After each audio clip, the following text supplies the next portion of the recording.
हाथ रखा है वो कौन है? अब तक आपने देखा करण की लाश बहुत ही बुरी हालत में जमीन पर पड़ी थी। राजवीर और मयंक उसको हैरानी से देख रहे थे। निहारिका अपने कमरे से गायब थी। तभी किसी ने पीछे से राजवीर के कंधे पर हाथ रखा। अब आगे। निहारिका, तुम यहाँ कैसे? कुछ देर पहले तो तुम अपने कमरे में नहीं थी। हाँ, मैं बाथरूम गई थी तो अपने कमरे में कैसे होती?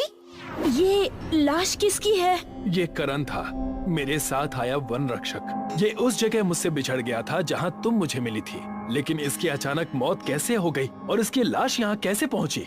हो सकता है ये यहाँ वापस आ रहा हो और किसी जानवर ने इस पर यही हमला कर दिया हो। तुम्हारी आंखों के सामने एक लाश पड़ी है। एक लड़की होने के बावजूद तुम्हें एक लाश देखकर जरा भी डर नहीं लग रहा? मैंने इस जंगल में अब तक कई लाशें इसी तरह देखी है, आदत हो चुकी है। आप भी आदत डाल लीजिए। कहकर वो मुड़ी और वापस अपने कमरे की तरफ चली गई। मयंक और राजवीर अभी भी ये सोच रहे थे कि आखिर करण को मारने वाला जानवर कौन हो सकता है। अगर उसकी मौत इसी जगह हुई थी तो उन्हें उसकी चीख पुकार क्यों सुनाई नहीं दी? मुझे अभी सर को इन्फॉर्म करना पड़ेगा। राजवीर ने उसी टाइम अपने हेडक्वार्टर कॉल लगाया।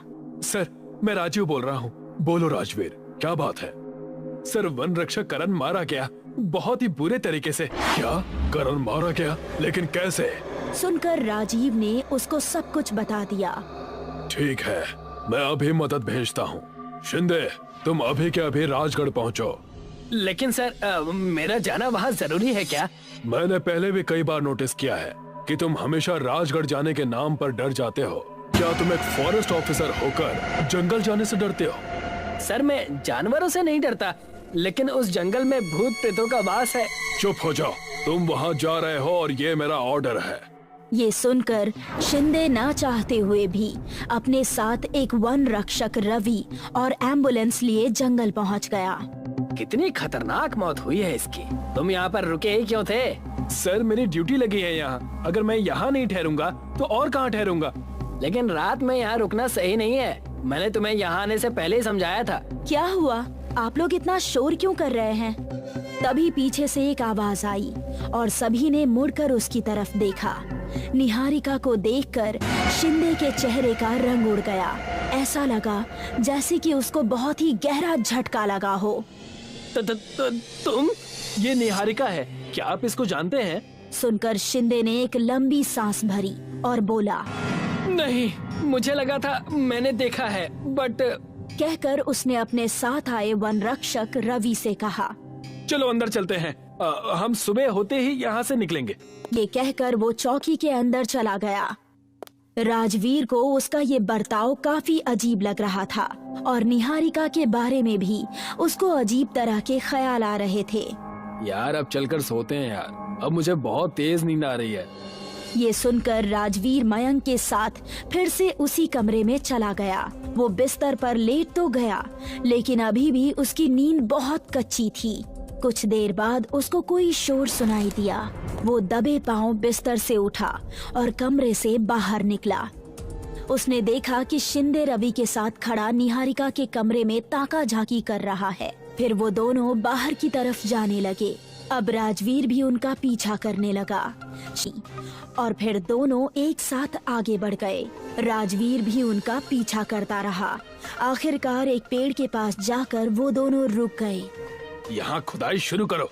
ये सुनकर रवि ने उसके हाथ से फावड़ा लिया और जमीन खोदने लगा। आखिर ये शिंदे करना क्या चाहता है? थोड़ी देर खोदने के बाद जमीन के अंदर एक कंकाल नजर आया। राजवीर भी भागकर वहाँ पहुँच गया। तुम यहाँ क्या कर रहे हो? सर, यही सवाल तो मैं आपसे करना चाहूँगा। आप यहाँ क्या कर रहे हैं? और ये कंकाल किसका है? ये कंकाल निहारिका का है। क्या बोल रहे हैं आप? वो तो हमारी चौकी में है। वो उसकी आत्मा है, जिसको तुम एक आम लड़की समझने की गलती कर रहे हो। ये सुनकर राजवीर के पैरों तले जमीन निकल गई। वो कुछ कहता इससे पहले ही अचानक से तूफानी हवाएं चलने लगी और सन्नाटे को चीरती हुई एक भयानक हंसी फिजा में गूंजी।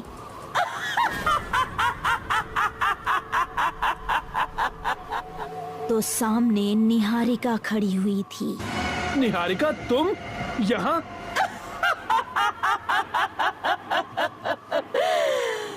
अब मैं लूंगी मेरा बदला इस रिश्वतखोर ऑफिसर से। इतना कहकर वो बहुत ही भयानक रूप में आ गई। निहारिका ने शिंदे का गला पकड़ लिया। निहारिका, तुम कौन हो? मुझे बताओ, तुम्हारी सच्चाई क्या है? जो कहानी मैंने तुमको बताई थी वो पूरी सच थी, लेकिन वो बात अभी की नहीं बल्कि पिछले साल की है। मैं 1 साल पहले ठाकुर और गांव वालों से परेशान होकर उसी तालाब पर मरने के इरादे से आई थी। यहाँ का फॉरेस्ट ऑफिसर था। इसने मुझे मरने से रोक लिया और दिलासा दिया कि ये मेरी मदद करेगा, लेकिन उसी रात मेरे सोने के बाद वो लड़की यहाँ मरने के लिए आई थी, तुमने उसे बचा क्यों लिया? ठाकुर साहब, अगर वह तालाब में डूबकर मर जाती तो कुछ ही दिनों बाद उसकी लाश पानी के ऊपर आ जाती, तब आप फंस सकते थे।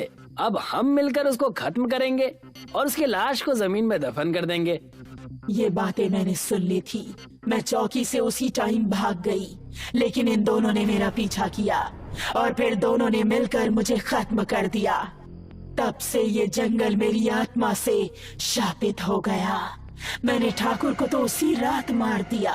अगली रात मैं इसको मारने ही वाली थी, लेकिन ये दिन में ही यहाँ से भाग गया।